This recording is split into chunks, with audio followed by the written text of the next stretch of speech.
গৃহকর্মীদের সুরক্ষা ও সমাজে তাদের মর্যাদা প্রতিষ্ঠার আন্তরিক হওয়ার জন্য সকলের প্রতি আহ্বান জানিয়েছেন সমাজ কল্যাণ এবং মহিলা ও শিশু বিষয়ক উপদেষ্টা শারমিন এস মুর্শিদ।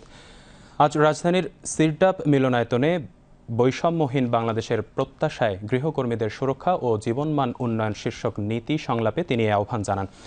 শারমিন এস মুর্শিদ বলেন, গৃহকর্মীরা এখনও অধিকার, সম্মান ও নিরাপত্তা থেকে বঞ্চিত।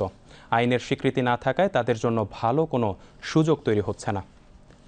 উপদেষ্টা বলেন, কাউকে পেছনে ফেলে সমাজের সামগ্রিক উন্নয়ন সম্ভব নয়। বৈষম্যহীন সমাজ প্রতিষ্ঠা এবং গৃহকর্মে নিয়োজিত শ্রমিকদের জীবনমান উন্নয়নে গৃহকর্মী সুরক্ষা ও কল্যাণ নীতিমালা যথাযথভাবে অনুসরণ করা একান্ত প্রয়োজন।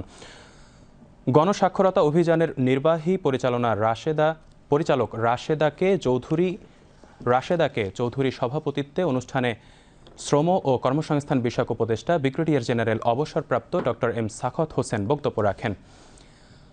অক্সফাম ইন বাংলাদেশ ও ইউরোপীয় ইউনিয়নের সহযোগিতায় এই নীতি সংলাপের আয়োজন করে গণস্বাক্ষরতা অভিযান।